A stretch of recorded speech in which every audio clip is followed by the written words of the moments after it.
Hello, नमस्कार दोस्तों। उम्मीद कर रहा हूँ कि आपकी पढ़ाई बहुत अच्छे से चल रही होगी। आज 13 दिसंबर है और 13 दिसंबर एक करंट अफेयर हम डिस्कस करेंगे। आज द हिंदू न्यूज़पेपर मैंने बहुत अच्छे से पढ़ा, तो उसमें न्यूज़ ज़्यादा मिली नहीं, बट एक आर्टिकल मिला जिसको हम बहुत अच्छे से एक्सप्लेन करेंगे। वो है नार्को टेस्ट। नार्को टेस्ट के बारे में ये बहुत इंपॉर्टेंट सेशन रहेगा। वही फिर एचसीएस, यूपीएससी, एसएससी, एचएसएससी और साथ में हम पीवाईक्यू करेंगे इससे रिलेटेड। क्या कोई प्रीवियस ईयर में कोई क्वेश्चन पूछा है? बिल्कुल पूछा सर। हम इसको भी डिस्कस करेंगे और जिस भी स्टूडेंट को ये लगे कि मेरी आवाज़ बहुत स्लो है तो आप 1.5 या 2 की स्पीड से आप देख सकते हो। 20-22 मिनट की वीडियो होती है, 10-12 मिनट में खत्म हो जाएगी और आपको कंसेप्चुअल क्लैरिटी होगी। ऐसा नहीं कि सिर्फ रट्टाफिकेशन चलेगा। रट्टाफिकेशन से आप 80, 85, 90 स्कोर नहीं कर सकते हो सीईटी जैसे एग्जाम में, क्योंकि एक टाइम के बाद आपकी कंसेप्चुअल क्लैरिटी ही काम आएगी। और यूपीएससी एचसीएस की तो बात ही छोड़ दीजिए, आपको कंसेप्चुअल क्लैरिटी होना बहुत जरूरी है उस टॉपिक के बारे में। जो मैं यहाँ पर कोशिश करता हूँ कि आपको कंसेप्ट बिल्कुल क्लियर हो जाए उस टॉपिक के बारे में। सीईटी हरियाणा की बात है ये। तो हरियाणा सीईटी में जो इससे रिलेटेड कोई क्वेश्चन आया है? जी आया है, बिल्कुल। आप 20 मिनट रुकिए, बैठिए, ध्यान से सुनिए, फिर आप आराम से उस क्वेश्चन को कर पाएंगे। और ऐसा नहीं कि रिपीट नहीं होते, रिपीट भी होते हैं पीवाईक्यू। हरियाणा में बहुत बार होते हैं, यूपीएससी में भी होते हैं, आपने देख ही लिया हुआ इस साल भी। तो बिल्कुल रिपीट होते हैं। आप चलो शुरू करते हैं हमारा टॉपिक आज का। सुप्रीम कोर्ट ने एक जजमेंट दिया अभी। क्या जजमेंट दिया है कि जो नार्को टेस्ट है, जो आप नार्को टेस्ट करते हो, वो इनवैलिड है। Any forced or involuntary narco test shall be unconstitutional and invalid। पहली बात तो ये नार्को टेस्ट क्या होता है सर, और ये क्यों, कौन करता है और क्यों करता है? देखिए, मान लो कोई राजू है, राजू मान लेते हैं, कोई बंदा है, उसने कोई क्राइम कर दिया। मान लीजिए पड़ोसियों के साथ रोड़ा रद्दा कर दिया, अब पुलिस उसको पकड़ के ले गई। ठीक है, क्या वो क्रिमिनल हो गया? नहीं, उसको बोलेंगे एक्यूज्ड। फिर एक प्रोसेस है जिसमें इन्वेस्टिगेशन चलेगी, पुलिस इन्वेस्टिगेट करेगी और फिर कोर्ट डिसाइड करेगी कि वो क्रिमिनल है या नहीं है। आप मेरी बात समझ गए? एक्यूज से क्रिमिनल बनने तक का एक प्रोसेस रहता है, पुलिस उसमें इन्वेस्टिगेशन करती है वेदर ही इज क्रिमिनल और नॉट, आप उसने क्राइम किया है या नहीं किया है। ठीक है सर। तो उसमें बहुत सारी प्रोसेस रहती हैं जो हम सुनते हैं, फिल्मों में देख मानते हैं कि कोर्ट को सबूत चाहिए, तो सबूत इकट्ठा करती है पुलिस। तो उसका एक पार्ट है narco test. Narco test, it is a it is a process of investigation during which it is expected that accused would express the concealed fact। ठीक है सर, कुछ समझ नहीं आया है। एक्यूज्ड आप समझ ही गए हुए, राजू को लेके गई जो पुलिस, ठीक है ना। आरोपी उस टाइम वो हुआ नहीं है, मतलब, लेकिन उसको उस टाइम पकड़ा गया, उसके ऊपर चार्जेस हैं उस चीज के, क्या उसने किया है कि नहीं किया है। तो नार्को टेस्ट में एक गोली दी जाती है, उसको बोलते हैं थोड़ा नशा दे दिया जाता है। तो उसमें ये उम्मीद की जाती है कि जो कॉन्सील्ड फैक्ट है, जो छुपे हुए फैक्ट है, कॉन्सील्ड मतलब छुपे हुए, जो उसने अंदर वो कर रखे हैं, छुपा रखे हैं, वो उनको एक्सप्रेस कर सकता है। अच्छा, ऐसा क्या होता है? एक ड्रग है, ड्रग का नाम है सोडियम पेंथोल। बिल्कुल याद रख सकते हो आप, सोडियम पेंथोल। सोडियम पेंथोल एक ड्रग है। जैसे ही हम लेते हैं तो एक उस इंसान की रीजनिंग एबिलिटी सोचने समझने की, जब हम झूठ बोलते हैं तो झूठ बोलने के लिए दिमाग को काम करना पड़ता है, दिमाग को मेहनत करनी पड़ती है झूठ बोलने के लिए। सोच सच बोलने के लिए नहीं वो जो कई बार हम बोलते हैं ना, यार सच निकल गया मुंह से, तुरंत सच निकल गया, क्योंकि मेहनत नहीं करनी पड़ती। झूठ बोलने के लिए दिमाग को प्रोसेस करना पड़ता है, ठीक है ना। इसलिए वो ड्रग दी जाती है कि दिमाग हो जाए शांत, दिमाग एकदम रीजनिंग कर ही ना पाए। तो सोडियम पेंथोल करके एक ड्रग दी जाती है, थोड़ा सा नशा दिया जाता है। कहने की बात, अरे आपने सुना हो ना यार, कोई ड्रिंक कर लेता है, दारू पी लेता है और बोलते हैं दारू पीने के बाद इंसान सच ही बोलता है, क्योंकि उसकी रीजनिंग एबिलिटी कम हो जाती है, ठीक है ना। तो वही सिस्टम है ये। तो सुप्रीम कोर्ट ने कहा है कि आप नार्को टेस्ट करवाते हो, मतलब कि ये इनवॉलेंटरली मतलब जो एक्यूज्ड है, जो राजू है, राजू ने कोई उसके लिए हामी नहीं भरी है और आप फिर भी करवाते हो ताकि आपकी इन्वेस्टिगेशन आसान हो सके, ये अनकॉन्स्टिट्यूशनल है, क्योंकि एक एक्यूज्ड का भी एक राइट होता है। आप नहीं कर सकते, ये जजमेंट उन्होंने सुप्रीम कोर्ट ने दी है कि आप सोडियम पेंथोल खिला दो और फिर सारी सच्चाई निकाल लो, ऐसा नहीं है। ठीक है, ऐसा सुप्रीम कोर्ट के जज बैठे और उन्होंने ऐसे अपने मन में ऐसे ही दे दिया क्या ये, मतलब फैसला कि भाई आप ऐसा नहीं कर सकते, या कहीं कुछ लिखा हुआ भी है? उन्होंने कुछ तो पढ़ा होगा ना। जी बिल्कुल पढ़ा है। 2010 की ही जजमेंट है, Selvi Selvi versus state of Karnataka. उसमें सेम बात बोली गई थी, without free consent any such test would be unconstitutional. Unconstitutional, constitutional, unconstitutional, मतलब ये असंवैधानिक है। Hence any information obtained therefor shall not be used as evidence. अगर आपने नार्को टेस्ट करके सोडियम पेंथोल खिला के उस बंदे से सच्चाई उगलवाई है, वो फिर भी कोर्ट में एज ए एविडेंस मान्य नहीं होगा। ये कहाँ बोला गया है? Selvi versus state of Karnataka 2010 की जजमेंट है वहां से।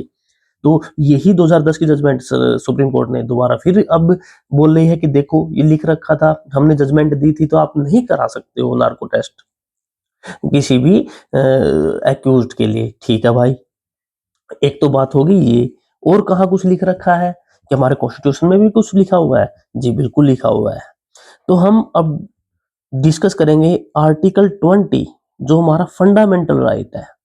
इसको हम होलिस्टिक कवर करेंगे, जो हमारे यूपीएससी और एचसीएस में बहुत बार पूछा गया है, बहुत बार आगे भी पूछे जाने की चांसेस है। इसको हम बिल्कुल जड़ से निचोड़ के समझाऊंगा मैं आपको।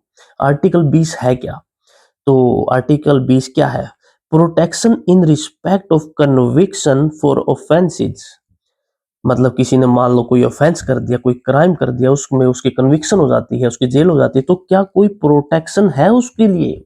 राजू के लिए कोई प्रोटेक्शन होगी या नहीं होगी? बिल्कुल होगी। और कहाँ लिख रखा है ये आर्टिकल 20 में लिख रखा है, फंडामेंटल राइट है जो हमारा। ओके, तो ऐसा क्यों लिखा है? आर्टिकल 20 में क्या मेन पॉइंट है? आर्टिकल 20 में सर 3 मेन पॉइंट है। क्या क्या है? आर्टिकल 20 प्रोहिबिट्स, रोकता है, प्रोहिबिट्स द स्टेट फ्रॉम, इन 3 चीजों को करने से आर्टिकल 20 रोकता है। क्या क्या है? Enacting x post facto criminal legislation. Sir क्या लिख दिया ये? X post facto criminal legislation. कोई नहीं, आप एक बार पढ़िए, एग्जाम में यही टर्मिनोलॉजी वर्ड लिखा हुआ मिलेगा। आप एक बार पढ़िए, enacting x post facto criminal legislation. अच्छा, ये करने से रोकता है।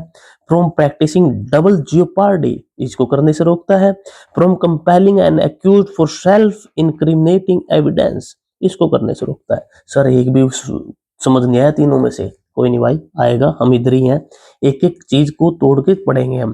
पहले आर्टिकल 20 के 3 पॉइंट है, 1 2 3। पहले 20 1 पढ़ेंगे। आर्टिकल 20 1 सब क्लोज है, ये 20 1 क्लोज। क्या पढ़ रहे थे हम? इसमें क्या कह रहा है? एक्स पोस्ट फैक्टो क्या क्या बोल रहा है ये कहना चाहता है, it prohibits the state. Article 20 1 क्या बोल रहा है? इट प्रोहिबिट्स मतलब रोकता है। It prohibits the state from giving a retrospective effect to a criminal legislation. All criminal legislation can be given only prospective effect। Sir ये भी नहीं आया, रेट्रोस्पेक्टिव प्रोस्पेक्टिव क्या है ये? सर ये अंग्रेजी है और कुछ नहीं है।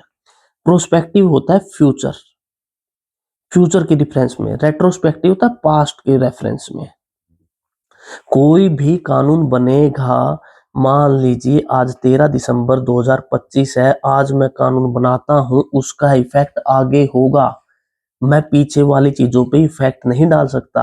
मान लो मैंने एक कानून बना दिया 13 दिसंबर 2025, आज कानून बना दिया, उस कानून का इफेक्ट आज के बाद होगा, 14 15 16 17 तारीख को, ना कि पिछले साल पे मैं लगा दूं। उदाहरण के तौर पर शाहरुख खान है, मेरे को शाहरुख खान पसंद नहीं है और मेरे को कानून बनाना है, और मैंने क्रिमिनल लेजिस्लेशन बना दिया कि कोई भी पब्लिक प्लेस में सिगरेट नहीं पिएगा, कोई भी पब्लिक प्लेस में सिगरेट नहीं पिएगा, और ये क्रिमिनल लेजिस्लेशन बना दिया मैंने, ये क्राइम है ये। अगर पब्लिक प्लेस में आप सिगरेट पीते हो तो। और शाहरुख खान आपने देखा होगा पब्लिक प्लेस में बहुत बार सिगरेट पीते थे। और कानून बनाया मैंने आज 13 दिसंबर 2025 को, लेकिन मैंने कह दिया ये तो 2000 से चल हुआ भाई, पीछे 2001 से चल हुआ ये तो। और फिर शाहरुख खान को उठा लगी पुलिस, आजा भाई 2001 से करो। आप समझ गए ना, पीछे retrospective effect, retrospective effect, retrospective effect मतलब पीछे से लागू कर दिया मैंने वो कानून। भाई 2001 से चालू करो इसको, क्योंकि उस टाइम मेरे को शाहरुख खान उठाना था बस, क्योंकि उसको पब्लिक प्लेस में सिगरेट पी रहा था। वाह भाई वाह, ऐसे हो जाएगा क्या? तो रेट्रोस्पेक्टिव इफेक्ट नहीं कर सकते किसी भी क्रिमिनल लेजिस्लेशन से। क्रिमिनल लेजिस्लेशन मतलब, लेजिस्लेशन मतलब कानून, एक्ट, उसका इफेक्ट प्रोस्पेक्टिव होगा। प्रोस्पेक्टिव मतलब फ्यूचर, फ्यूचर से होगा। मतलब 13 तारीख को बनाया है तो 13 के बाद से चालू होगा, 2025 के बाद से चालू हो जाएगा 26 28 के लिए। रेट्रोस्पेक्टिव मतलब पीछे से। आप मेरी बात समझ रहे होगे? Retrospective effect, prospective effect. तो आर्टिकल 20 सब क्लोज 1 ये बोल रहा है जिस दिन आप क्रिमिनल लेजिस्लेशन बनाते हो उसका इफेक्ट फ्यूचर से होगा, ना कि पास्ट में किसी एक डेट से कर दोगे आप। ऐसा बिल्कुल भी नहीं कर सकते। ओके सर, ठीक है। तो इसमें आपने क्या सीखने को मिला? प्रोस्पेक्टिव और रेट्रोस्पेक्टिव सीखने को मिला, ठीक है। अच्छा ठीक है, नीचे एक मैंने सब ये लिख रखा, थोड़ा सा इसके ऊपर ध्यान रखिए। दो civil legislations can be given prospective और रेट्रोस्पेक्टिव इफेक्ट। यहां पर वर्ड रखना आपने सिविल। दो वर्ड होते हैं, एक सिविल एक क्रिमिनल। हमने कानून बनाया सिविल, सिविल लेजिस्लेशन। एक है कानून क्रिमिनल लेजिस्लेशन। सिविल में कौन से आते हैं? सिविल में मतलब जैसे फैमिली मैटर्स है, डाइवोर्स है, ये सिविल में आता है। क्रिमिनल तो आपको पता ही है, तो डाइवोर्स इसमें आ गया। इसमें चाइल्ड कस्टडी है, मियाँ बीवी की लड़ाई होगी, बच्चा किसको रखेगा, ये सिविल लेजिस्लेशन है।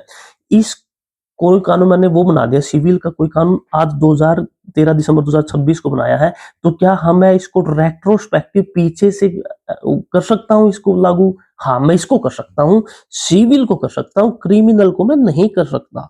क्रिमिनल को रेट्रोस्पेक्टिव इफेक्ट मैं नहीं दे सकता, सिविल को दे सकता हूं। दो civil legislation can be given prospective और रेट्रोस्पेक्टिव इफेक्ट। Yes sir. तो कैसे पूछेंगे? एचसीएस में एग्जाम में, यूपीएससी एग्जाम में पूछ लेंगे कि सिविल और क्रिमिनल लेजिस्लेशन दोनों को ही रेट्रोस्पेक्टिव इफेक्ट नहीं दिया जा सकता। आप कहोगे हाँ यार पीछे का तो नहीं दिया जा सकता, सही बात है, कोई कानून आज बना तो उसका पीछे कैसे कर सकते हैं? सिविल को दे सकते हैं सर, क्रिमिनल को नहीं दे सकते, ऐसा एग्जामिनर पूछेगा। थोड़ा डीप जाके पूछता है, तभी तो कट ऑफ इतनी कम जाती है, 80 90 95 तक घूम जाती है यूपीएससी कट ऑफ। इसलिए एचसीएस की कितनी जाती है? 50 52। आप समझ रहे हो ना बात को? जब आप डिटेल में पढ़ोगे तब चीजों को समझ आएगा, और समझने में तो मजा आता है ना, आपको थोड़ा कानून का तो ज्ञान होना ही चाहिए। तो आर्टिकल 20 क्या बोलता है? रेट्रोस्पेक्टिव इफेक्ट आप नहीं दोगे किसी भी क्रिमिनल लेजिस्लेशन को, सिंपल सी बात है। Okay sir. और क्या बोलता है आर्टिकल 20 ये बोलता है कि उस टाइम पे, जिस टाइम राजू ने कोई झगड़ा किया, रोड़ा किया था, क्या वो क्राइम था कि नहीं था उस टाइम पे? आज आज रोड़ा किया उसने, मान लो आज 13 दिसंबर 2025 है, क्या उस टाइम कानून था वो क्राइम और not at that particular time? मान लो उस टाइम वो क्राइम था ही नहीं, हमारे बुक में नहीं लिख रखा है उस क्राइम, उसने ऐसा कोई पंगा कर दिया। मान लो साइबर सिक्योरिटी है, अभी आया साइबर सिक्योरिटी, अभी आया साइबर लॉ, पहले नहीं होता था कंप्यूटर, आज से 50 साल पहले। तो हमने वो डाला होगा, उस टाइम किसी ने पकड़ के कर दिया होगा, मतलब मान लो कोई गलत चीज कर दी तो वो हमारे एक्ट में नहीं लिखी थी, तो हम उसको सजा कैसे दे सकते हैं? तो आर्टिकल 20 इससे भी रोकता है कि क्राइम और not at that particular time. ठीक है सर। और क्या है? Punishment not greater than what prescribe in a law. मान लीजिए राजू ने चोरी कर ली, चोरी करने के बाद उसको चोरी की मैक्सिमम सजा 2 साल की है, उदाहरण के तौर पे, मेरे को नहीं पता कितनी होती है चोरी की। चोरी की सजा मान लो 2 साल की है, और जज बैठा नो लंदा साला, मेरे को राजू अच्छा ही नहीं लगता है, मैं तो इसको 3 साल की सजा दूंगा। क्या दे सकता है जज? नहीं सर, जज नहीं दे सकता है, क्योंकि तुरंत राजू बोलेगा अरे मैंने पढ़ा है आर्टिकल 20 पढ़ा है, उसमें लिख रखा है punishment not greater than what prescribe in a law. अंग्रेजी में बोलेगा एकदम।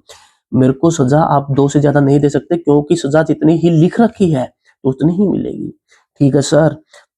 आर्टिकल 20(1) फिर क्या बोल रहा है, समराइज कर दो मेरे को, मैंने समराइज यहाँ पे कर दिया। आर्टिकल 20(1) ये बोल रहा है कि किसी भी क्रिमिनल लेजिस्लेशन को रेट्रोस्पेक्टिव इफेक्ट आप नहीं दे सकते। ठीक है सर, पीछे रेट्रोस्पेक्टिव मतलब पीछे का इफेक्ट नहीं दे सकते। शाहरुख खान को याद कर दिए, 2001 में वो सिगरेट पी रहा है कि कहीं पब्लिक प्लेस पे, तो मैं उसको पकड़ के जेल में नहीं डाल सकता कि मैंने तो कानून बना दिया और रेट्रोस्पेक्टिव इफेक्ट दे दिया। ओके, बहुत बढ़िया। क्या उस टाइम वो क्राइम था कि नहीं था? क्राइम था या नहीं था उस टाइम पे जब वो पकड़ा, मतलब राजू उस टाइम पकड़ा था, उस टाइम वो कानून, वो क्राइम था कि नहीं था? अगर वो क्राइम नहीं था तो हम, हमारी लॉ बुक में नहीं लिख रखा, तो वो नहीं पकड़ सकते हम। क्राइम और note at that particular time. तीसरा क्या है, punishment not greater than what prescribe in a law. मतलब 2 साल की दे रखी तो 3 साल की नहीं कर सकते, तो आर्टिकल 20(1) बस यही बोलता है।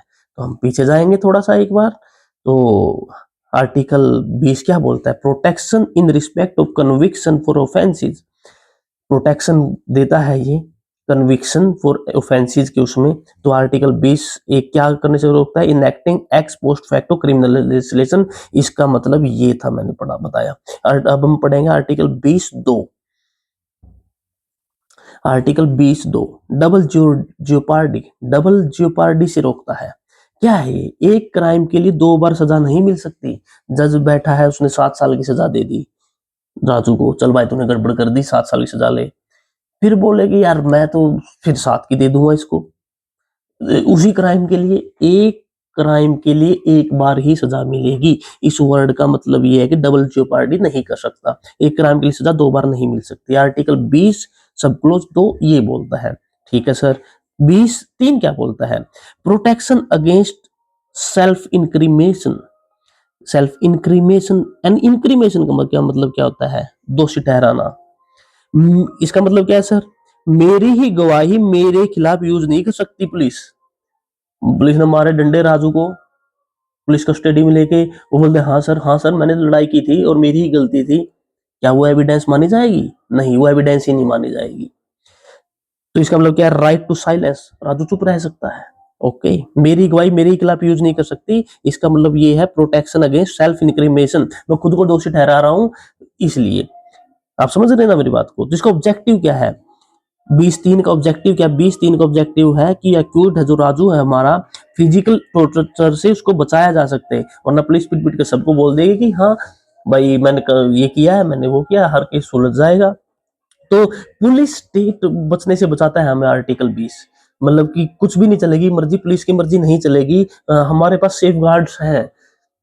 आप समझ गए होंगे मेरे हिसाब से। आर्टिकल 20(1), 20(2), 20(3) ये 3 है। आर्टिकल 20 बहुत इंपॉर्टेंट है और ये सब चीजें हैं।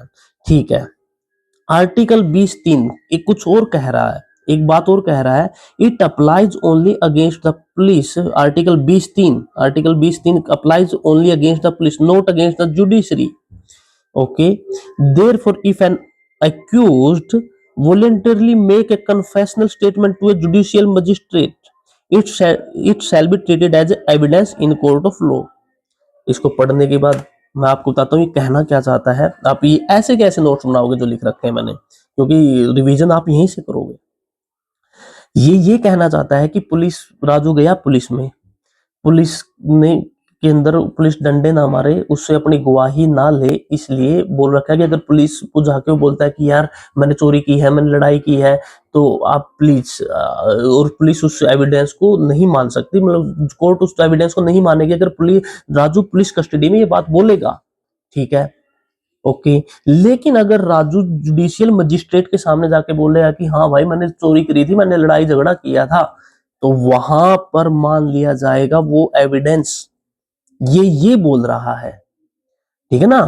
तो आर्टिकल 20 सब क्लोज 3 है जो, it applies only against the police, not against the judiciary. मतलब जुडिशरी के सामने जाके अपना बयान देगा तो उसको एविडेंस मान लिया जाएगा। आपने पुरानी फिल्मों में देखा भी होगा, कोर्ट में जाके वो बंदा बोल देता है कि मैंने क्राइम किया है। वो कब बोलता है, जब उसके घर वालों ना गुंडे अगवा कर लेते थे, गुंडों ने अगवा कर लिया और जुडिशियल मजिस्ट्रेट के सामने जाके बोल दिया जी सर मैंने किया है।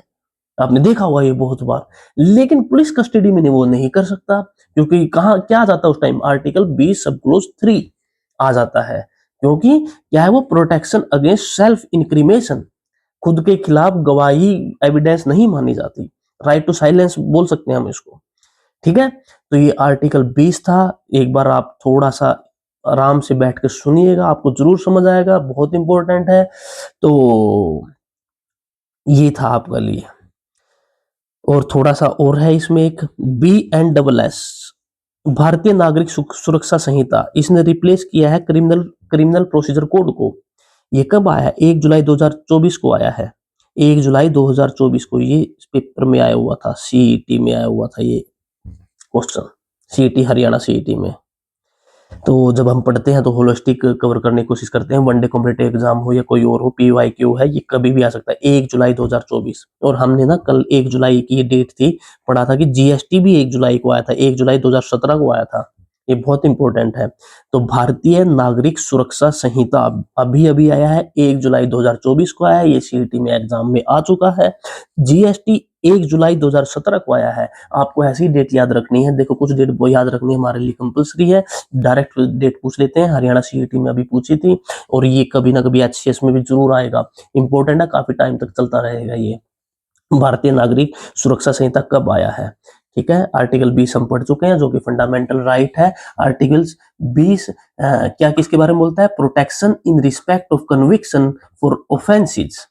ठीक है, अब आगे एक क्वेश्चन है मेरा आप लोगों से, मैं पढ़ रहा था तो कुछ सामने आया, कॉन्स्टिट्यूएंट असेंबली जो हमारा कॉन्स्टिट्यूशन बनाने के लिए गठित की गई थी, क्या उसमें कोई वुमेन थी? मेरा सिंपल सा क्वेश्चन है कि क्या उसमें कोई औरत थी, कोई वुमेन थी कॉन्स्टिट्यूएंट असेंबली में? कभी भी आ सकता है ये क्वेश्चन। एक्चुअली जब मैं करंट अफेयर पढ़ रहा था तो उसमें करंट अफेयर ये था कि एक मुस्लिम वुमेन थी, उसका नाम कुछ था, तो वो एक मुस्लिम वुमेन थी हमारी कॉन्स्टिट्यूएंट असेंबली में, उसका नाम दिया हुआ था। तो ये बड़ा है। कभी भी मेरे को लगता कि एचएस यूपीएससी इसका नाम पूछेंगे कि बताओ एक मुस्लिम वुमेन, सिर्फ एक ही मुस्लिम वुमेन थी कॉन्स्टिट्यूएंट असेंबली में, उसका नाम बताओ, नहीं। लेकिन ये जरूर पूछ लेंगे क्या उसमें वुमेन थी। हम क्या सोचते हैं उधर बैठ के एग्जाम में, यार उस टाइम थोड़ा सा मतलब एजुकेशन नहीं थी लेडीज के अंदर, तो बहुत कम चांसेस हैं कि वुमेन होगी उसमें। लेकिन थी सर, 15 थी, 15 में से एक मुस्लिम भी थी। ये मुस्लिम वाला छोड़ दीजिए एंगल, ये तो बस करंट अफेयर में था तो मैंने वो देख लिया, उसको कोई नाम याद रखने की जरूरत नहीं है। एचसीएस यूपीएससी के लिए बस ये थी, क्या वुमेन थी? जी हाँ, बिल्कुल थी। आपको सिर्फ इतना याद रखना है। कॉन्स्टिट्यूएंट असेंबली बहुत इंपॉर्टेंट टॉपिक है, आप लक्ष्मीकांत से पढ़िए, अच्छे से पढ़िए। इससे जो भी इंपॉर्टेंट फैक्ट हो गए वनडे कॉम्पिटिटिव एग्जाम के लिए, मैं इसके लिए एक अलग सी वीडियो जरूर तैयार करूंगा आजकल में। बहुत इंपॉर्टेंट है, और हरियाणा में तो बहुत बार पूछते हैं कॉन्स्टिट्यूएंट असेंबली का, सीईटी में भी काफी बार आ चुका है। तो मैं जरूर बताऊंगा। आज के लिए इतना ही, और इसको बार बार रिवाइज कीजिए। और जो भी दोस्तों को ये लगता हो कि भाई स्पीड थोड़ी सी मेरी स्लो है, तो 2 की स्पीड से देखना शुरू कीजिए। एक क्वेश्चन और आया था, अभी मैं फंडामेंटल राइट पढ़ रहा था तो एक क्वेश्चन हरियाणा में आया था, मैंने कोई एग्जाम दिया था, मेरे को याद नहीं है कौन सा एग्जाम था वो। तो वो फंडामेंटल राइट कितने हैं, कितने फंडामेंटल राइट है, ये क्वेश्चन आ गया था सिंपल। कितने सर? 6 हैं। कौन कौन से हैं? कोई नहीं, धीरे धीरे हम पढ़ेंगे। आज आर्टिकल 20 पढ़ा है, ठीक है, डिटेल में पढ़ा है। चाहे यूपीएससी हो, चाहे एचसीएस हो, चाहे एसएससी हो, आप कोई सा भी एग्जाम दे लीजिए, एकदम आपका क्रिस्टल क्लियर किया है मैंने, कोशिश की है। आपको कोई डाउट हो तो बताना। Okay, thank you very much.